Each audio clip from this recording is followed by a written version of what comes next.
Sue. Well, hello and welcome, everyone. And I'm starting here. Very good. Hello and welcome to the Hewlett-Woodmere Library's presentation called The Visions of George Orwell. My name is Dr. Bill THIERFELDER, and I will be your host today. Now, for those who don't know me, I'm a retired professor of arts and humanities. I currently live in Portland, Oregon, where I'm a lecturer, writer, and artist.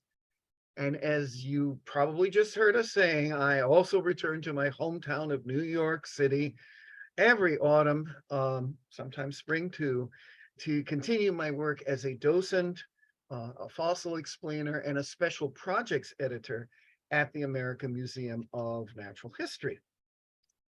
Now, because we cannot possibly cover every aspect of today's topic in a 60 or so minute presentation, I invite you to take a deeper dive on my website, which is makingwings.net. And you're going to take deeper dive number 41. Now, let me demonstrate that. Let me show you what I mean. So if you go to makingwings.net, you'll be brought to a homepage. And in the upper right corner, you'll see what's called a hamburger menu. Just click on that. And these are the different things that you can explore on my website. You can even look at my resume if you really want to be nosy. But one of the things that you're going to see are these clusters of what I call deeper dives. For every program that I give at a library or museum, wherever, I also create a corresponding page on my website. And in this case, if you click on the chevron next to Deeper Dives 41 to 50, you will see this drop-down menu. And the very first one is George Orwell, number 41. And if you click on that, you will be brought to a page that gives you more of a biography than I can really talk about today. Another biographical overview. Sometimes I give two. And then a list of Orwell's important works, a timeline of his life. I'll make you dizzy here. And then what I've done is I've created for you both printed and video web resources. And in both of these are links to websites or to videos about all 9 of the major books that Orwell wrote. So there's a lot of stuff that you can do. So for example, I'm just going to pick Burmese Days. All you need to do is click on and you'll be brought to Burmese Days. And then when you're done, all you have to do is just close that page and you'll be right back where you started from. So there's no going back and forth or anything. It's all there. I've tried to make it as much one-stop shopping as I could. So I hope that you will agree. It's a pretty fun resource for you if you want to learn more about Mr. Orwell. Now, on that page, number 41 that you just saw, you may or may not have noticed a section called recommended media. Let me just speak of that again. So I'm going to tell you about recommended books and media now, but you can go to my website if you want to copy down a title or the correct spelling of an author. I recommend these 3. Gordon Bowker's biography is very accessible and well written. And if you just want one, I think that's the one you want to go to. But you may also want to look more at his work and the kinds of themes that he wrote about. And there, Christopher Hollis's book, A Study of George Orwell, The Man and His Works, is excellent. And there's a wonderful book by Christopher Hitchens called Why Orwell Matters, which is excellent. And any of these books, these 3 books, will give you a really good look at this fascinating man. So what we're going to do today is this. First, we're briefly going to explore the life of Orwell.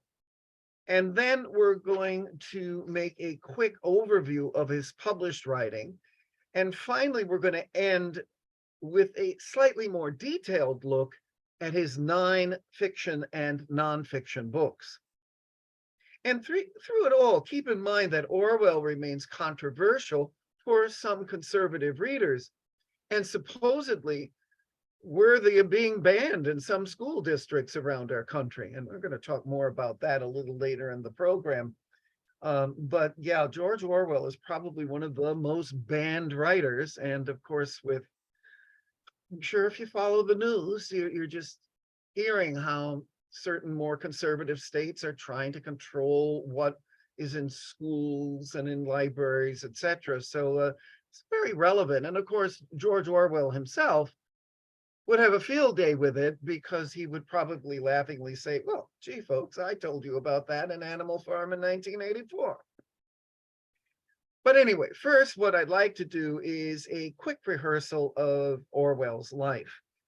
Orwell was born Eric Arthur Blair in Matahari, India, on June the 25th of 1903. 120 years old this year. The son of a British civil servant, Orwell spent his first days in India, where his father Richard was stationed. His mother Ida brought him and his older sister Marjorie to England about a year after his birth, and they settled in a little town called Henley-on-Thames. But his father stayed behind in India and actually rarely visited. His younger sister Avril was born in 1908, 9 months after one of those rare visits. Something just came up in the chat. I would like to remind people that if you have something to say, if you could please send it to Marie, please, because when you send it to everyone, it pops up on my screen and it often covers things. For example, that covered Eric's childhood home in Oxfordshire. So I just want to make sure that we don't get any pop-ups. Sorry for that interruption. But please send things to Marie. She will read them to me at the end. Where was I? Ah, yes. So his younger sister Avril was born in 1908, 9 months after one of those rare visits. Orwell didn't really know his father until the father retired from service in 1912. And even after that, the pair never formed a strong bond. He found his father to be dull and conservative. Now, according to one biography, Orwell's first word was beastly.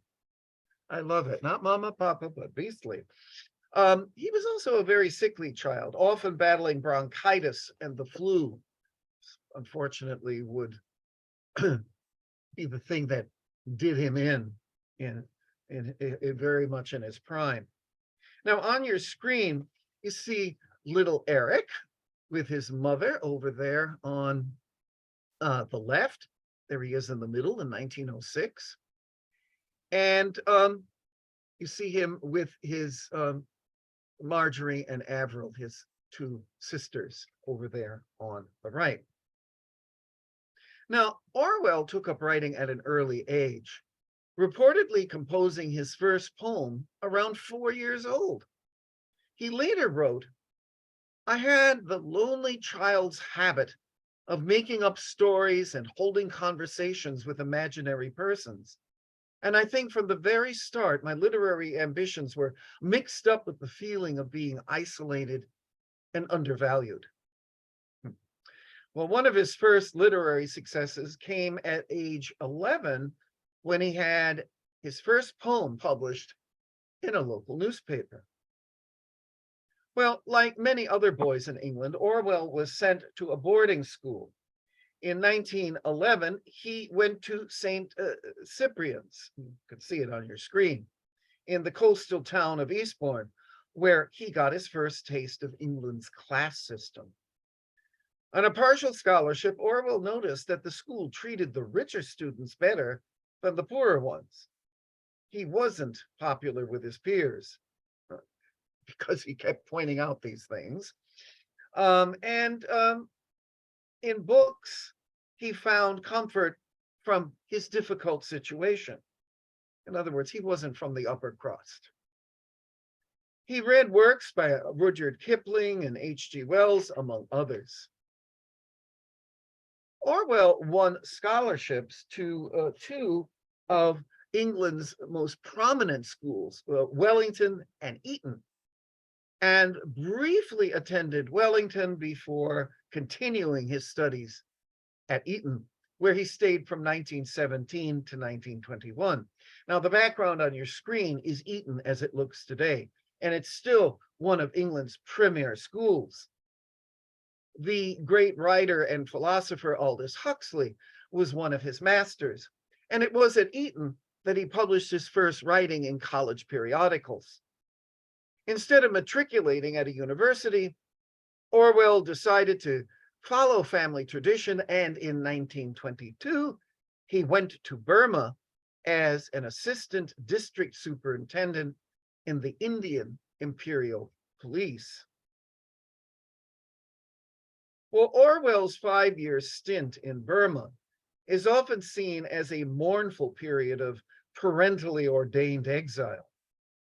However, both sides of his family were professionally attached to the Eastern Empire, and his stated reason for applying for the Burma posting was that he had relatives there. Almost nothing is known of Orwell's time in the province, other than it offered the material for two of his best-known essays, A Hanging and Shooting an Elephant, and his first novel, Burmese Days. But his stay in Burma ruined his already fragile health. Now, although disillusioned by the quote-unquote imperial racket that he had helped to administer, he left Burma in June of 1927 on a medical certificate, and then decided to resign from the Burma police shortly after. Now, as a little side note, there's a beautiful short film, it's only 12 minutes long, based on Shooting an Elephant, directed by Juan Rothi, that's available on Amazon Prime for those of you who subscribe. Well, for the next 5 years, Orwell purposefully led a vagrant life. Some of this time was spent at his parents' home in Southwold in Suffolk, as well as periods teaching in private schools. He also lived in Paris and London, but he lived it as a street person. This period became the background for his first published work, Down and Out, in Paris and London, his first published book, I should say. It's 1933. He lived the life of poverty, partly to experience what it was like, but also to feel solidarity with the downtrodden. When he published Down and Out, he published under the name George Orwell. So that's how we finally get George Orwell in 1933. Well, what was that about? Well, what he did was he combined the name of the reigning monarch, King George, with a local river, the Orwell River. And he adapted the pen name to spare his family any potential embarrassment, because clearly his viewpoints, especially in a book like Down and Out in Paris and London, very different from what his conservative monarch-approving father might have said, or his mother. Now, his teaching career ended with a bout of pneumonia. And at the end of 1934, having used a long recuperative stay in Southwold, his family's house, he completed a second novel called A Clergyman's Daughter. And after that, he decamped to London to work in a Hampstead bookshop. Now, this was a productive period. Here he met and married his first wife, Eileen O'Shaughnessy, and he wrote a third novel, partly based on his experiences in the book trade at the Hampstead Bookshop, and he called it Keep the Aspidistra Flying. That was 1936. Well, the Orwells began their married life in a tiny cottage in Wallington, Hertfordshire, where Orwell worked up the material gathered on a recent tour of the industrial north of England, and he called the book The Road to Wigan Pier, and that was in 1937. Now, Eileen supported and assisted Orwell in his career. According to several reports, they had an open marriage, and Orwell apparently had a number of what I call dalliances. Meanwhile, the defining political experience of his life was the 6 months he spent in Spain in 1937 as a Republican volunteer against General Franco. Now, like many foreigners, he saw the Republic cause as a fight worth fighting for. And one of his fellow Republican fighters was Ernest Hemingway, and you see him there in the upper left corner of your screen. There's a little yellow arrow. There's Hemingway. There were a number of important writers, artists, and musicians who actually did fight in the Spanish Civil War. Orwell was severely wounded in the throat, a bullet passing within just a few millimeters of his carotid artery. He was also present in Barcelona when Soviet-sponsored hit squads attempted to suppress the militia of which he had been a member. Spain made Orwell, quote unquote, believe in socialism for the first time. Well, while it also instilled an enduring hatred of totalitarian political systems. And of course, that's going to become famous in 1984 and Animal Farm. But the result of his time in Spain produced one of his best books, Homage to Catalonia, which was published in 1938. Now, he spent most of the next year recuperating physically from illness and also from his wound, both in England and Morocco. And he had a life-threatening lung hemorrhage during this. He was recuperating from that. Now, at this stage, Orwell was determined to oppose the looming international conflict that would become World War II, only changing his mind with the announcement of the Russo-German Pact, April of 1939. Initially, Orwell had high hopes of the war, which he believed would instill a sense of socialist purpose. This view was developed in the pamphlet essay, The Lion and the Unicorn, Socialism and the English Genius, which was published in 1941. Rejected for military service on health grounds, he became a producer in the BBC's Eastern Service, a job he came to dislike. He said that the BBC's atmosphere was something between a girls' school and a lunatic asylum, and all we are doing at present is useless or slightly worse than useless. But in 1943, he secured a more congenial billet as literary editor of the left-wing weekly magazine called Tribune, to which he also contributed a column, a regular column, under the heading, As I Please. In 1944, Eileen and Eric, aka George Orwell, adopted a son whom they named Richard Horatio Blair, after one of Orwell's ancestors.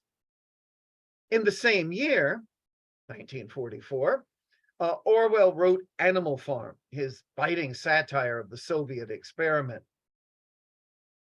Well, many publishers were very timid about printing this, and There was also a kind of covert pressure exerted by a Russian spy working for the Ministry of Information that delayed the appearance of the novel until August of 1945.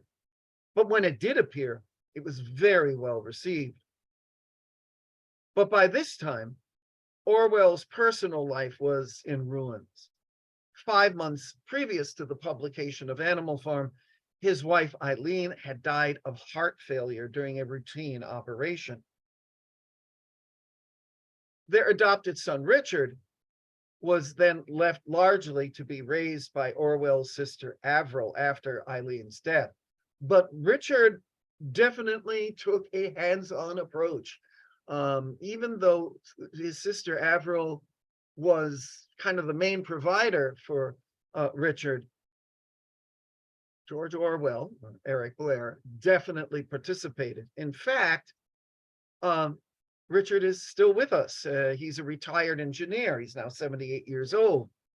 And he really offers, when you speak to him, a very tender portrait of a warm and loving man. And you could kind of get the hint of that in these two photographs. I mean, there's a wonderful family picture there, right? He said, quote, "He was a wonderful father. He was really hands-on in a way that was really unusual for that era. He was a good papa." Well, through his friend David Astor, he had already begun to explore the possibility of living on the remote Scottish island of Jura permanently. Much of the last half decade of his life was spent in the Inner Hebrides, struggling against worsening health to complete his final novel, 1984. After finishing a final draft at the end of 1948, and that's how he got the title, he just flipped 48 to 84, nothing more mystic than that. Fortunately, after finishing that final draft, he suffered a complete physical collapse and was taken away to a nursing home in the Cottonwoods, suffering from advanced tuberculosis. The novel's enormous international success on publication in June of 1949 came a little bit late for its author. He was transferred to University College Hospital in September, and he died there on the 21st of January in 1950 at only the age of 46. But shortly before his death, he made an unexpected second marriage to Sonia Bronwell, who was an editorial assistant at the literary magazine Horizon. Bronwell inherited all of Orwell's estate and made a career out of managing his legacy until her passing. So there, I've just given you a thumbnail sketch of Orwell's life. And again, you can find links to much more extensive biographical sketches on my website. But what I'd like to do now is give you a quick overview of Orwell's writing, the kinds of things that he wrote. Now, for many modern readers, of course, when you say George Orwell, they think of Animal Farm and 1984. But he was so much more than that. First and foremost, Orwell was a brilliant journalist and essayist. Orwell wrote literally hundreds of essays, book reviews, and editorials. His insights into linguistics, literature, and politics, in particular anti-fascism, anti-communism, and democratic socialism, well, they continued to be influential decades after his death. Over a dozen of these essays were published in collections during his lifetime. Inside the Whale and Other Essays was published by his original publisher, Victor Gollancz, in 1940. Critical Essays was published in 1946 by Secker and Warburg. And after his death, Secker and Warburg published the collection Shooting an Elephant and Other Essays in 1950, and England, Your England and Other Essays in 1953. Now, of all Orwell's essays, one of the most remarkable is Shooting an Elephant. This essay was first published in the literary magazine New Writing in 1936. It discusses Orwell's time as a police officer in Burma, which we now know as Myanmar. It's still a British colony at that time, of course. Orwell hated his job and thought imperialism, especially the British version of it, was an evil thing. And as a representative of imperialism, I mean, he was, after all, hired by the empire to be in Burma.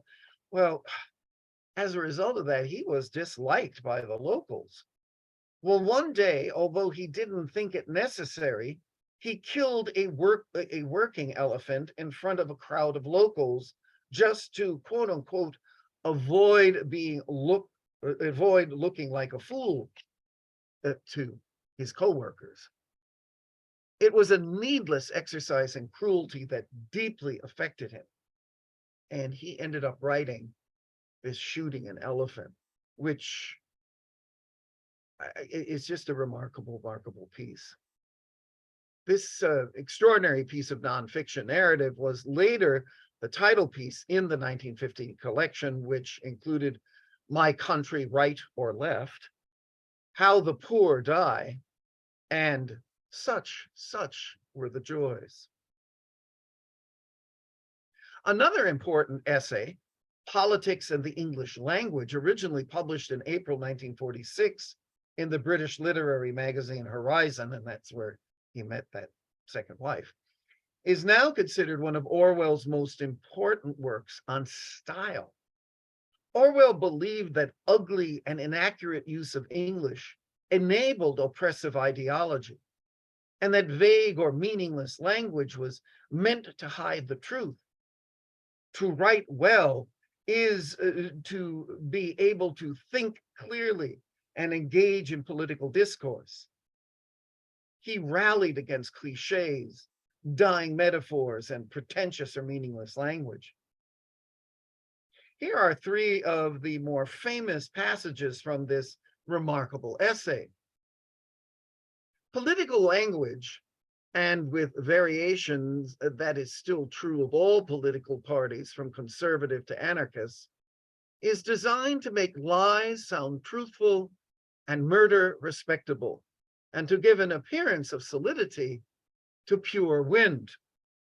I find it interesting that the headlines today are all about a certain news network having to pay up out of court about telling lies that sounded truthful.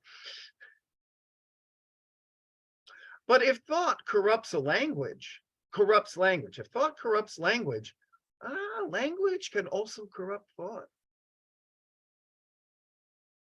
What is the phrase? Alternative truth, right? What is above all needed is to let the meaning choose the word and not the other way around. In prose, the worst thing you could do with words is to surrender to them. So it's a brilliant essay. So chew on those for a few moments. And again, only as timely as literally today's headlines, front page news in 2023. And he's writing about it in 1946. Well, another aspect of Orwell's output as a writer, and it's somewhat related to essays, is it's often overlooked, and that's his contribution to the pamphlet genre. Some of his longer essays were printed and distributed as brochure-sized pamphlets. Later on, many of them were collected or expanded into hardcover, book-length publications. Some of the more well-known examples, or more inflammatory ones, are The Lion and the Unicorn, Socialism and the English Genius, which was printed by his publisher Secker and Warburg as Searchlight Books #1 in February of 1941. Betrayal of the Left was printed by his other regular publisher, Victor Gollancz, in 1941.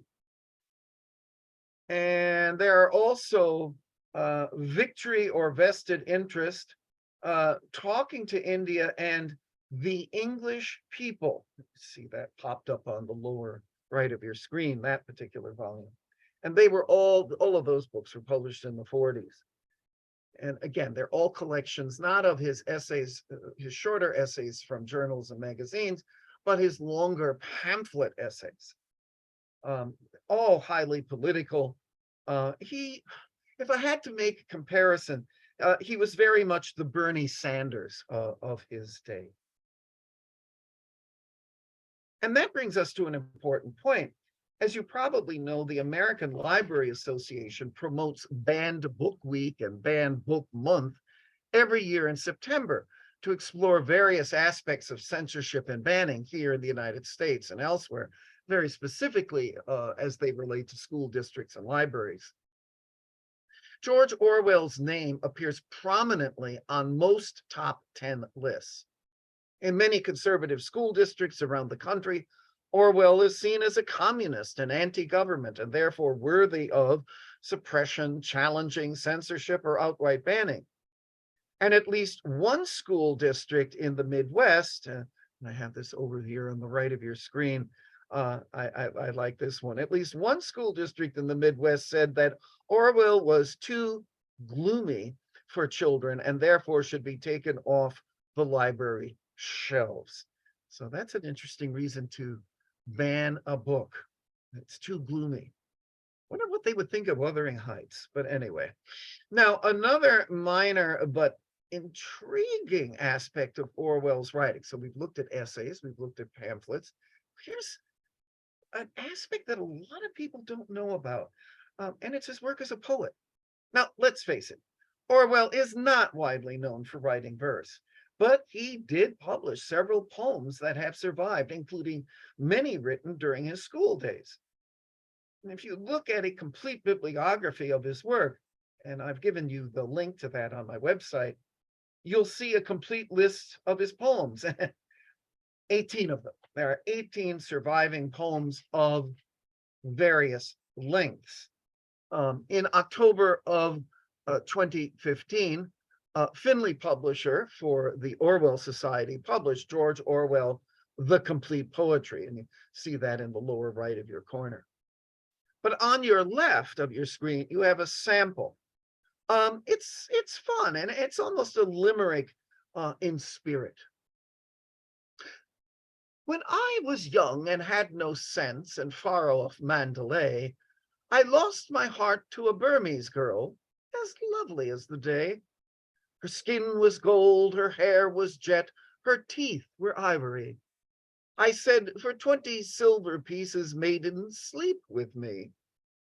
She looked at me, so pure, so sad, the loveliest thing alive, and in her lisping virgin voice, stood out for 25. Little naughty poem there, right? A little naughty limerick. So clearly, compared to his novels and his essays, Orwell's verse is a minor aspect of his creativity. But it does show that he was constantly exploring avenues for his thoughts, ideas, and passions, including poetry. But finally, and this is what brings the claim to fame, right? We have the 9 major books.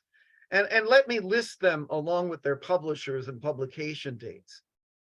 And all of these are works that have seen themselves, by the way, being banned at one time or another, all 9 of them.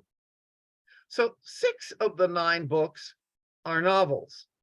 Burmese Days was inspired by his period working as an imperial policeman and is fictionalized. A Clergyman's Daughter follows a young woman who passes out from overwork and wakes up as an amnesiac, forced to wander the countryside as she finds herself eventually losing her belief in God, despite being the daughter of a clergyman. Keep the Aspidistra Flying and Coming Up for Air are examinations of the British class system. And of course, Animal Farm and 1984 are his most famous novels and represent his beliefs about socialism, communism, and totalitarianism. Now, in addition to the 6 novels that you see up on your screen, Orwell wrote 3 nonfiction books. Down and Out in Paris and London records his experiences purposefully living in poverty, often as a street person in those 2 cities, what used to be called tramping. The Road to Wigan Pier is initially a study of poverty in the north of England, but ends with an extended autobiographical essay describing some of Orwell's experience with the kind of poverty he witnessed in his own life. And finally, Homage to Catalonia recounts his experiences as a volunteer fighting fascism with the Workers' Party of Marxist Unification in the anarchist Catalonia during the Spanish Civil War. So those are the big 9. So let's go through this outstanding collection in a little more detail. And we begin with Down and Out in Paris and London, published in 1933. It's Orwell's first major work and explores his time eking out a living in these 2 cities, living in purposeful poverty as a way to connect with what he saw was the vast majority of humankind. The book provides a brutal look at the lives of the working poor and of those living a transient existence. Now, not wishing to embarrass his family, Eric Blair published the book under the pseudonym George Orwell, which, as I've already mentioned, was a combination of a river in England, the River Orwell, that runs through Suffolk, and the reigning monarch at the time, King George V, who was king from 1910 until his death in 1936. Down and Out is technically nonfiction, but is written in a novelistic style quite reminiscent of what Truman Capote would do 3 decades later in his nonfiction novel, In Cold Blood. Capote is often given the credit of creating the genre, but I think there's a very strong argument suggesting that it was Orwell who experimented with the format much, much earlier. His next book, the novel Burmese Days, published in 1934, was also highly autobiographical, but it is a work of fiction. Set in British Burma, and here we have a map on your screen. There's Burma over there, upper and lower Burma. It's the yellow on the map. Yeah. Set in British Burma during the waning days of the empire, when Burma was ruled from Delhi, I should say, as part of British India.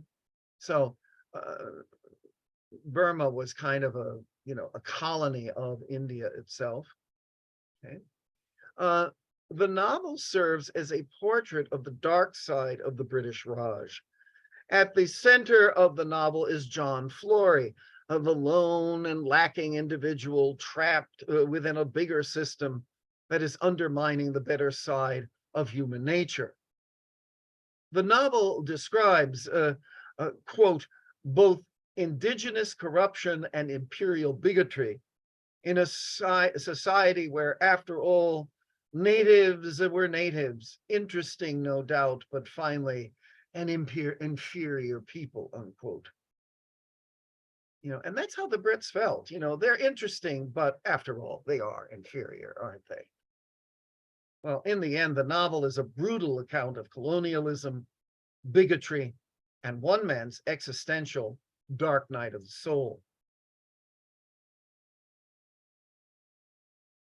A Clergyman's Daughter, published in 1935, tells the story of Dorothy Hare, of the clergyman's daughter of the title, whose life is turned upside down when she suffers an attack of amnesia. It is Orwell's most formally experimental novel, featuring a chapter written entirely in dramatic form, listing of characters, stage directions, etc.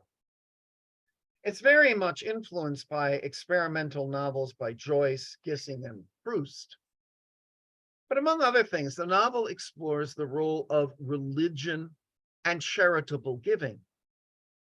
Dorothy questions her religious beliefs throughout the novel, concluding that, quote, Either life on Earth is a preparation for something greater and more lasting, or it is meaningless, dark, and dreadful, unquote.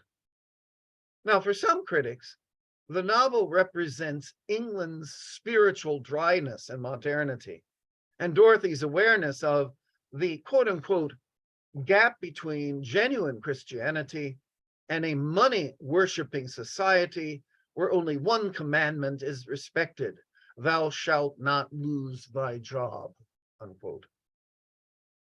Now, recognized today as an important 20th century novel, Orwell himself had very serious reservations about it. In fact, in a letter to George Woodcock dated the 28th of September of 1946, Orwell noted that there were 2 or 3 books he had written that he was ashamed of. And he called A Clergyman's Daughter even worse than Keep the Aspidistra Flying, because, quote unquote, it was written simply as an exercise and I oughtn't to have published it, but I was desperate for money, unquote. Well, like many other creative minds, Orwell was sometimes his own worst critic. And today, A Clergyman's Daughter is considered one of the finer experimental novels of the 20th century. That other title that he mentioned that he wasn't too thrilled with is Keep the Aspidistra Flying. And it was first published in 1936. It's set in 1930s London and focuses on Gordon Comstock's romantic ambition to defy worship of the money god and status and the dismal life that results. The aspidistra of the title is a hardy, long-living plant that is used as a house plant in England and which can grow to an impressive, even unwieldy size. Orwell uses the aspidistra, a symbol of the stuffiness of middle-class society, in conjunction with the phrase, keep the flag flying. The title can thus be interpreted as a sarcastic exhortation. Hooray for the middle class and their damn aspidistra plants. As the novel begins, Gordon Comstock has declared war on what he sees as an overarching dependence on money by leaving a promising job as a copywriter for an advertising company called New Albion, by which he shows great dexterity, and taking a low-paying job instead, ostensibly so he can write poetry. So he leaves the copywriting position at New Albion, right? Albion is another word for England, right? He leaves New England, the New England, and he decides to take a low-paying job instead so he can write poetry. Now, coming from a respectable family background in which the inherited wealth has now become dissipated, Gordon resents having to work for a living. The war and the poetry, however, aren't going particularly well, and under the stress of his self-imposed exile from affluence, Gordon has become absurd, petty, and deeply neurotic. So this running away to live the life of the poor, that doesn't seem to pay off either. So there's this kind of existential no man's land in which the character finds himself, the chief protagonist, Gordon.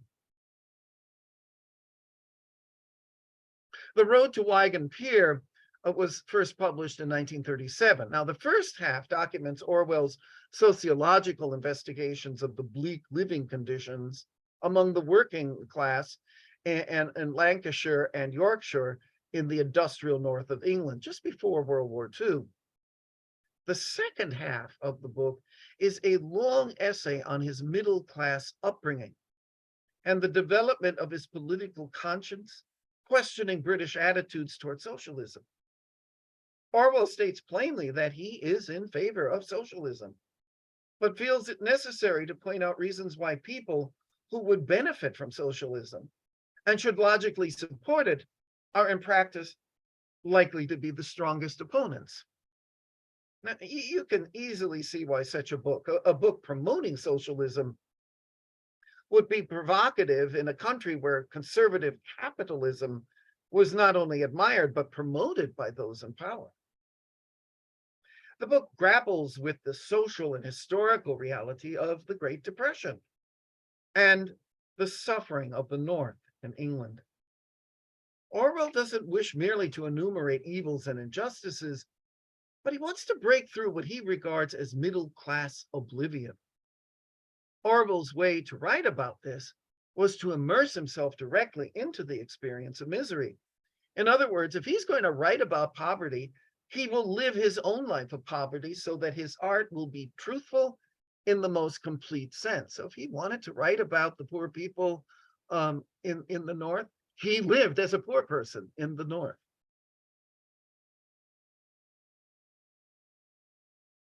I guess it's what you would call gonzo journalism, right?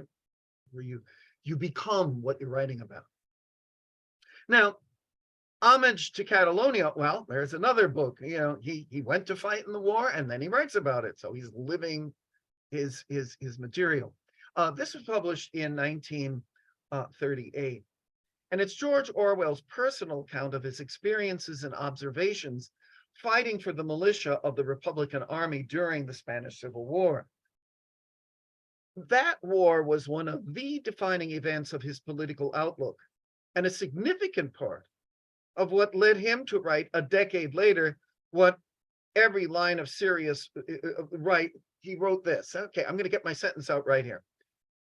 That experience got him to write this comment, quote, "Every line of serious work that I have written since 1936 has been written directly or indirectly against totalitarianism and for democratic socialism as I understand it," unquote. So this was the pivotal experience of his life, and he writes about that in this book. Now, again, those were fighting words to many. And the reason why this book and others have from time to time been found on banned book lists, because so many people confuse socialism with, oh, it's communist, and not the same things. Well, after years of neglect, Homage to Catalonia reemerged in the 1950s, following on from the success of Orwell's later books. The publication in 1952 of the first US edition, with an influential introduction by Lionel Trilling, elevated Orwell to the rank of almost a secular saint. Now, another twist arrived in the late 1960s when the book found new readers in an age of student radicalism and guerrilla struggle. Its popularity has continued, and ever since being published by Penguin Books in Britain in 1962, it has never been out of print since, and remains one of the best books yet written on the subject of the Spanish War. Coming up for air is the seventh book by English writer George Orwell, published in June 1939 by Victor Gollancz. It was written between 1938 and 1939, while Orwell spent time recuperating from illness in French Morocco, mainly in Marrakesh. The story follows George Bowling, a 45-year-old husband, father, and insurance salesman who foresees World War II and attempts to recapture idyllic childhood innocence and escape his dreary life by returning to Lower Binfield, a town in England that's his birthplace. The novel is both comical and pessimistic, with its views that A, speculative builders, commercialism, and capitalism are killing the best of rural England, and B, his country is facing the sinister appearance of new external national threats. As I'm describing these novels, I hope you're kind of reviewing headlines and experiences in your head. That these books are still so relevant today. They still speak to us, and that's what makes great literature. A book that doesn't have something to teach us or to say to us, those books quickly die. But Orwell's books, they keep coming up. And what I'm hoping that I'm doing today is whetting your appetite to read more than Animal Farm and 1984. Although, this brings us to Those books are fabulous. And Animal Farm. Yes. It's a satirical, allegorical novella first published in 1945, and it tells of a group of farm animals who rebel against their human farmer, hoping to create a society where the animals can be equal, free, and happy. Ultimately, the rebellion is betrayed, and the farm ends up in a state as bad as it was before, under the dictatorship of a pig named Napoleon. During the medieval period, as well as in ancient Greece, there was a popular form of literature called the fable or the beast fable. And what a beast fable was, it was an allegory. You would have a whole story written with animals that spoke and they acted like humans. And in this way, authors could complain about actual events, but not be imprisoned for libel or slander, because they could honestly say, well, I wasn't pointing to anyone in particular. I'm not making fun of King X or Princess Y. This is a story about animals. Okay, so what Orwell is doing is he's taking this ancient tradition and he's bringing it into modern literature. Well, here's a short video that gives a simple, direct commentary about the novel. You may have to adjust the sound levels on your devices. And the closed captioning, which I will use, isn't always reliable, as is often true of YouTube videos, but here we go.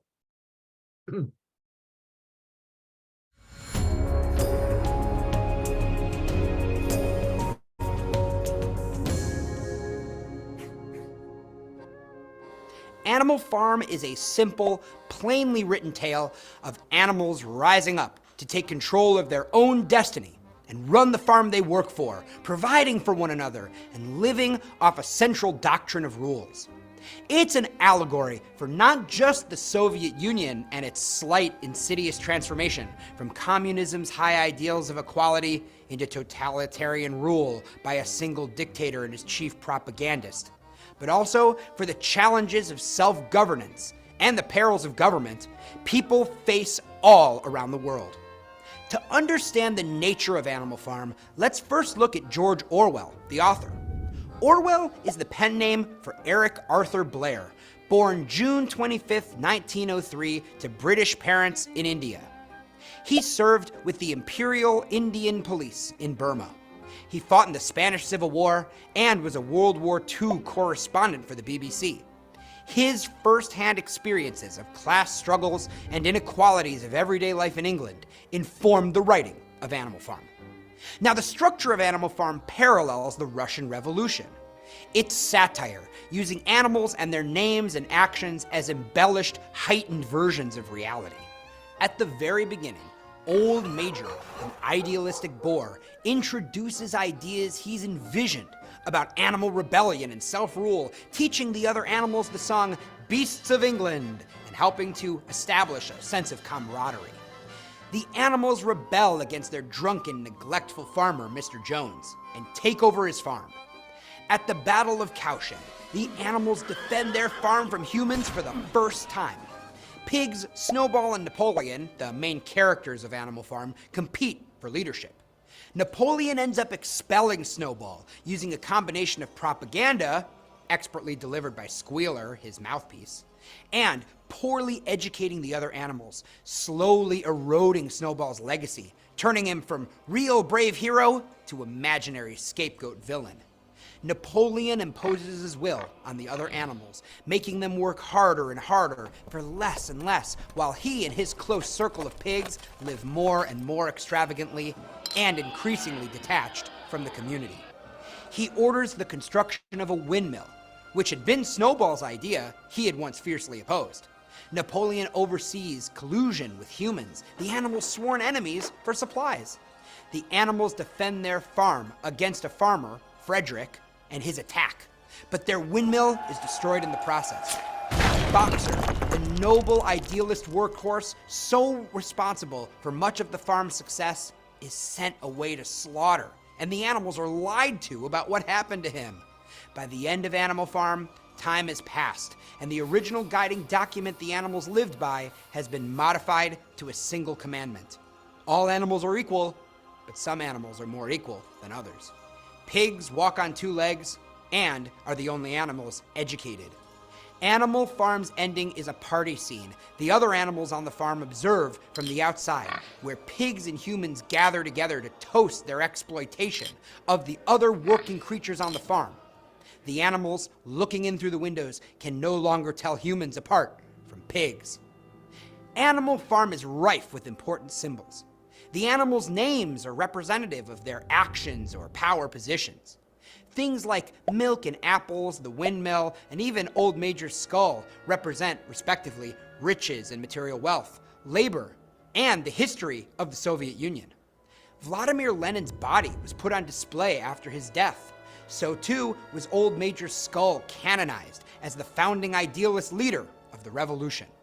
Mr. Jones's rifle is a symbolic trophy representing the animals' victory over their former masters, the humans. There are a number of important themes in Animal Farm, and they all have political connections. First, there's corruption. We see how the inches Napoleon and his inner circle take when it comes to control and power end up becoming miles, leading the animals far astray from their original ideas of communist utopia. Then there's exploitation.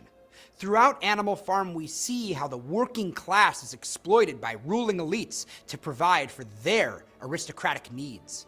The hard-working lower classes serve the deceptive upper ones.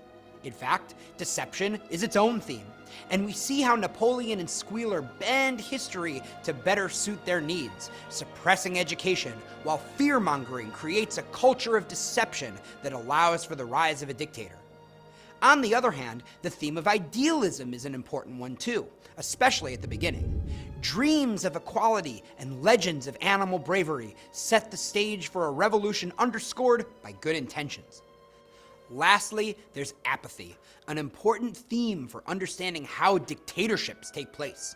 Without action to back it up, education is essentially useless. We especially see this in Benjamin the Donkey, whose cynical attitude and insistence that nothing ever changes becomes a self-fulfilling prophecy of doom. A complacent population is ripe for the picking by controlling dictators bent on power and control. Animal Farm remains a legendary book that achieves many purposes. It's a study of the Soviet Union and the Russian Revolution, and an allegory for self-rule and how governments are structured. On top of it all, it's a cautionary tale for the perils of power itself. There you go. So there you go. These Course Hero videos, by the way, which you can locate on YouTube, many of them were originally created during the pandemic when students had to study at home, and they're really quite fine. I like to think of Animal Farm as the equivalent of a Grimm Brothers folktale for adults. The creatures outside looked from pig to man, and from man to pig, and from pig to man again, but already it was impossible to say which was which. And of course, its most famous line, all animals are equal. Oh, but some animals are more equal than others. And then there's the 9th and final book he worked on, the work that forever put Orwell on the map and is still one of the most frighteningly perceptive novels ever written. It's the book that put the term Orwellian into the dictionary. And the novel that finds itself the one most often found on banned book lists, which is ironic since that is one of the topics of the book. Okay, oh, okay, just a second.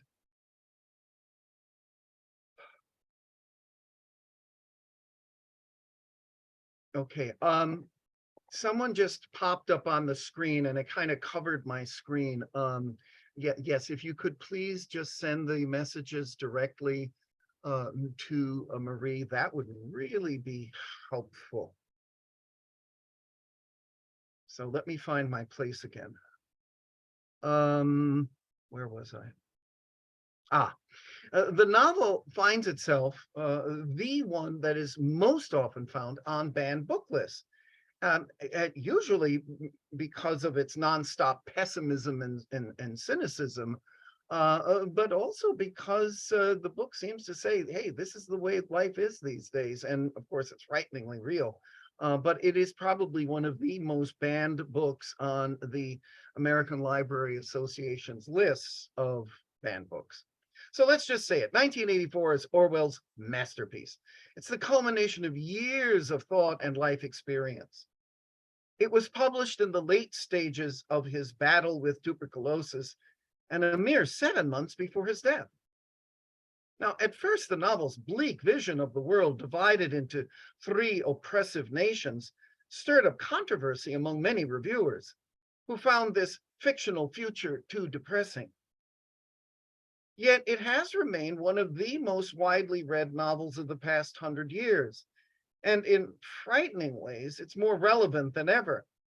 It gives readers a glimpse into what would happen if a government controlled every detail of a person's life, down to his or her own private thoughts.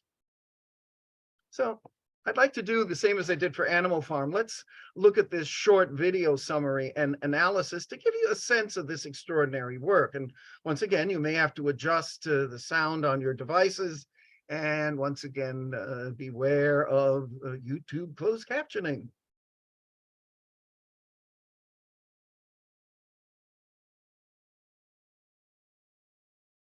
Of dystopian fiction, a world gone wrong, where the government... Let me start at the beginning.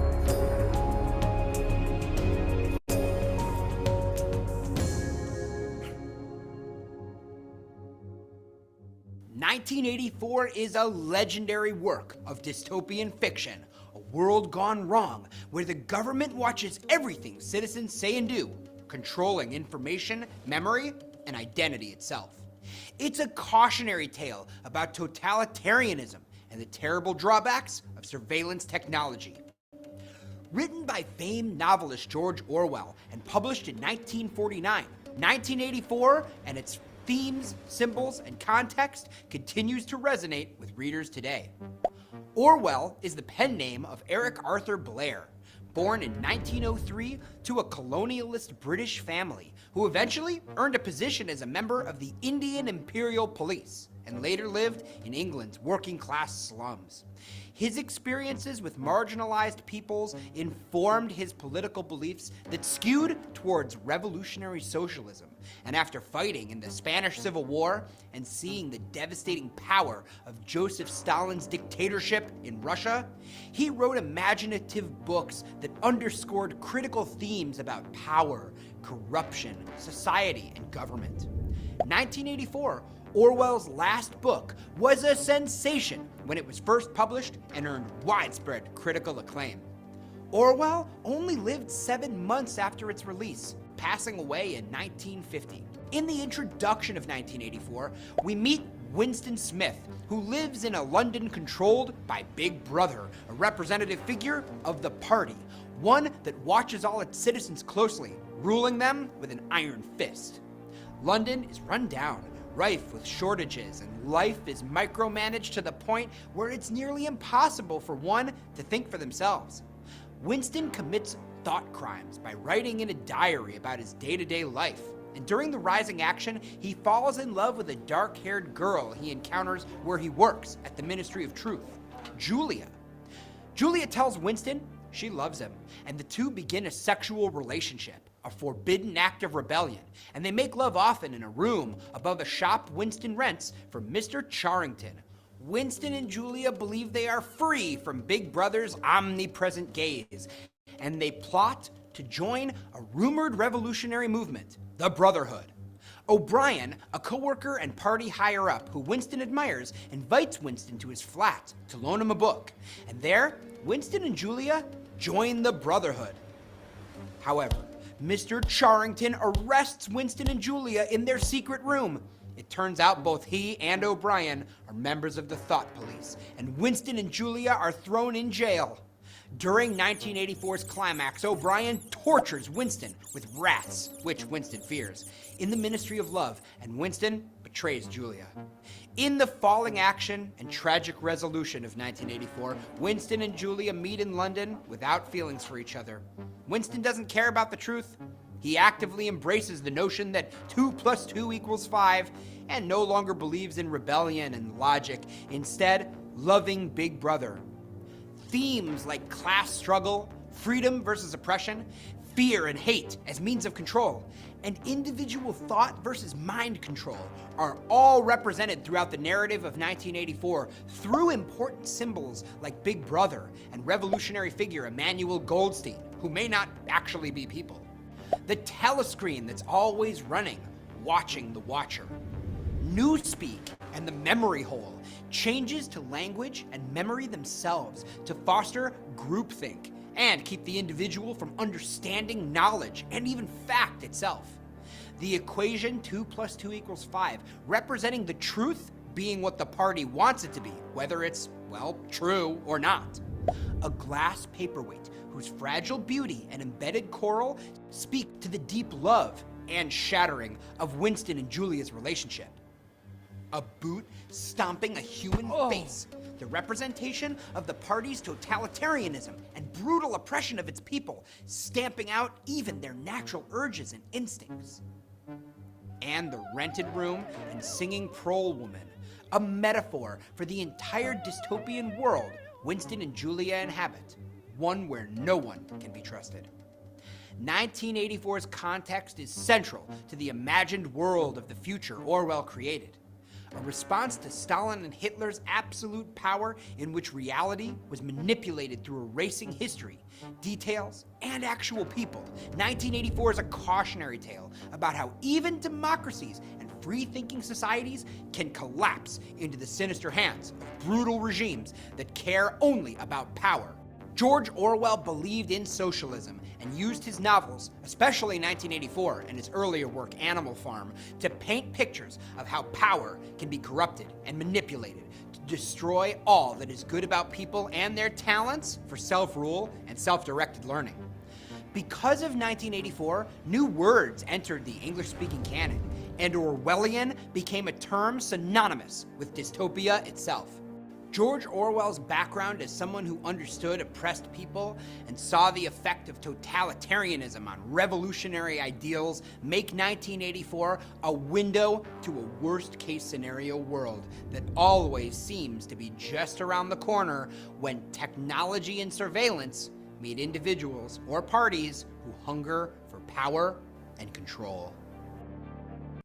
And again, that's another very fine summation of that book. You know, when I used to teach this novel in my classes, I always had a variety of reactions. Some people found it sad or depressing. Some people found that the writing and the plot were absolutely brilliant.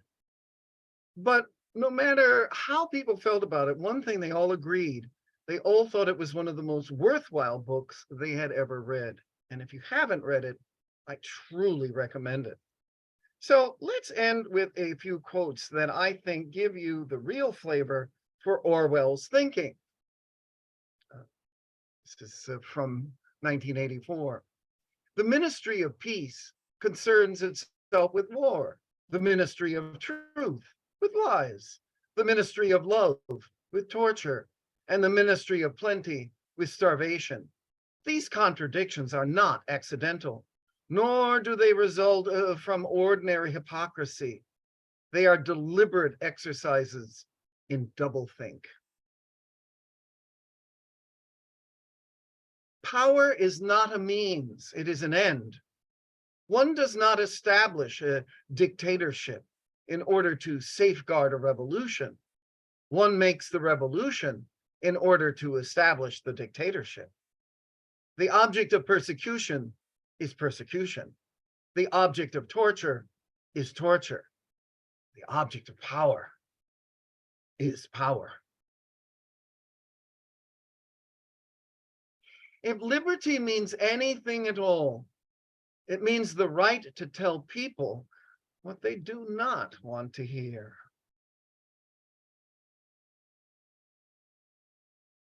Well, there you have a look at George Orwell and 9 of his great books, as well as some of his other writing. Remember, you can do a deeper dive on my website, makingwings.net. Just go and click on deeper dive number 41. And with that said, we will conclude our recording, and it is time